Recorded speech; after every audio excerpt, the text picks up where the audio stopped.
So I'm gonna say tonight's episode of Supergirl was simple, but beautiful. It was a fantastic episode, a lot stronger than the episode that preceded it, last week's Survivors, but I thought Changing was so good. Its plot really, it blended so well, and there was really no subsection storylines. Unfortunately, there was no Lena Luthor, but she really wasn't needed for this episode. But Alex's storyline, Kara's storyline, Mon-El's storyline, I mean, Mon-El is amazing. I love Mon-El. Mon-El and Kara especially. And even Jimmy's storyline, I kind of liked. I really liked everything, and I liked how it all was essentially connected to the Parasite storyline. Nothing was literally forgotten about, and like I said, everything really just intersected. It was just all kind of revolving around the issues of the Parasite. So in the beginning of the episode, we find out that the Parasite came from space. It's been around for about 5,000 years or so, which is crazy to think that there's been aliens on Earth for so long. You kind of wonder what else the show might throw at you from ancient times. I mean, that'd be pretty cool in all honesty if they, bring like ancient aliens back into the show. I know that Legends of Tomorrow technically is in its own separate universe, but I think if they could do their own spin on the Thanagarians, at least with a Hawkgirl, do Hawkgirl right, because I think Hawkgirl really wasn't done well on Legends of Tomorrow. Justice League did Hawkgirl extremely well, but not Legends. And I think we could do something really cool with Hawkgirl here. So anyway, long story short, the virus, the Parasite virus, infects the doctor, one of the doctors working in Norway. And he essentially goes after anyone who he deems as an eco-terrorist. And, Supergirl fights him at one point, and he drains her powers, and she becomes weak, and then, they try to team up again. They try to stop him again, essentially. And the Martian Man and her team up, and he drains them both of their energy. And that was essentially like the midway point of the episode. They were, Supergirl and Martian Manhunter were down for the count. Like, we really didn't know what's going to be happening with them. Were they going to come back? John Jones was in a worse state than Kara, because Kara could be revived due to the yellow sun radiation they could provide at the DOE. But John Jones needed a blood transfusion by Miss Martian. And let me just backtrack again. At the beginning of this episode with Mon-El and Supergirl and Miss Martian at the bar, that's probably one of my favorite scenes so far in DC television or DC cinematic universe history. It was such a great scene. Kara getting drunk, so funny. I loved it. Melissa Benoist was so great. Chris Wood as Mon-El, just joking with her, was awesome. I really see a couple there.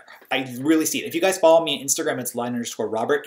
There's a picture that I did of Mon-El and Kara from animation, live action from Supergirl, and from the comics, and I think we have a couple. I really think we have a very strong, very powerful couple here.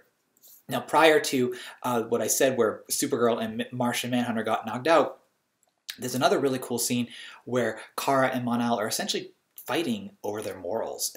Kara says, you're just like a Daxam, or she shouldn't say Daxam yet, but Mon-El is like, you were going to say it. And then they essentially debate between their morals because she doesn't understand why he doesn't want to be a hero. And he's like, that's not all we have to do. And it was a great scene. I actually was on Mon-El's side 100% there. Like, Kara's really, trying to influence him to her side. But at the same time, he needs to be his own person. That's really who he is. So that was a great scene. And then there was another scene where Alex came out to Kara. Maggie gave her the push to do it. And Kara's reaction was a little bit different than what I thought. She was kind of trying to justify it at some point. She just wasn't accepting as I thought she would be. I mean, it worked out. I mean, it's a shock. I think when someone comes out to a family member, it's definitely hard for them to accept. So I understand why they wrote it like that, but it just seemed a little bit out of character for Supergirl. But in all fairness, it didn't detract from it, because the end of the episode when poor Alex was rejected by Maggie, it was a beautiful scene when Kara and her came together, because Alex really feels so broken. So another portion of this episode is Jimmy dealing with the lack of powers and, the fact that Kara and Martian Manhunter have been knocked out due to the Parasite. The Parasite, by the way, his visuals are fantastic. And when Mon-El fought him and you see the three mouths, how creepy and ugly was that? But how visually perfect was it as well? So anyway, Jimmy, he wants to be hero. He wants to save Kara, or save the city, because Kara is incapacitated at the moment. And he does that. He gets a suit when helps him out, and, they go fight the Parasite. And I thought the visuals when they were fighting the Parasite were great. But prior to Jimmy coming to fight the Parasite, Mon-El, based on Kara and Alex's encouragement, goes to fight him, and he almost gets blown up or eaten. And Jimmy saves him, and then following Jimmy saving him, they team up and try to fight the Parasite off. And then following that, Kara wakes up, and Kara realizes that she needs to overpower him. I actually really like it. If you've seen an episode of Charmed, there was essentially the same thing happened, where Leo overpowered a demon who feeds upon anger. He gave him too much anger, and he blew up. So Kara essentially gave the parasite too much power, and the parasite went gone. So that was the end of the parasite, and there was really no anything left of it, in all honesty. So we don't even know if the parasite can come back. I mean, that could have been a recurring villain in the sense of Roulette. I really feel that you could have just seen like a little bit of like it was shown as like a worm, so you could have seen like a little bit of like the worm like scratch away, or crawl away, but that didn't happen. So we don't really know if the parasite will ever come back to Supergirl. I doubt it though.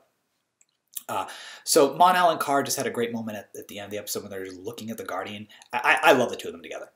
Every moment of Mon-El and Kara is gold. And as I was saying, John Jones got knocked out in his fight with the parasite, and Alex needed to get Miss Martian or Megan, she hasn't taken the title Miss Martian yet. She had to get Megan to give him a blood transfusion, and she didn't want to do it because she's a white Martian, and she did do it to save his life, but at the end of the episode, you see Jean's arm shaking like this, and I guess the whole audience, including myself, was wondering whether or not the blood transfusion is going to have adverse effects. She didn't want to do it because I guess obviously white Martians are a different species than green Martians. So there's definitely some interesting ramifications there. But I really liked it. Megan and Jean have an interesting bond, and I can't wait to see that really explored here. I believe we're on episode 6 of Supergirl, so we have a while to see this because we still have 18 more episodes to go, which is nice. So they defeat the parasite. It's blown up. And then Mon-El gets taken by Cadmus. Cadmus was the only cameo in this episode when he gets taken by Cadmus because he actually wanted to help people. He tried to help a homeless man who happened to be a Cadmus affiliate, and then he gets abducted. And you see Brenda Strong, and I went, no! I actually had like a crazy reaction. I was like, no! You need to protect Mon-El. Like, he's awesome. We'll talk about Mon-El in the trailer for next week's episode, though. So that was the episode. I mean, Maggie came out to Kara. Wow, I'm really confusing. Maggie rejected Alex after Alex had come out to Kara. They had a great bonding moment. Mon-El is kidnapped. Jimmy has now taken on the role of the Guardian. Wynn was pretty cool in this episode of Martian Manhunter. It's a great scene. So did Miss Martian / Megan. I thought tonight's episode of Supergirl was fantastic. As always, I thought it was stronger than last week's, which speaks volumes to it because I thought last week's was a little bit simple, but this week was simple, beautiful, great writing. No Lana Luthor, which is okay. We'll see her at some point soon. I can't wait for Callista Flockhart to come back to the show. That's who I'm waiting to come back. I want to see what's been going on with her, with Cat Grant, I should say, not with Callista.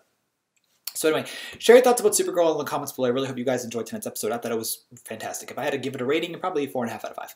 So anyway, I loved it. Hope you guys loved it too. Share your thoughts, and we'll talk real soon. Thanks for watching. Bye.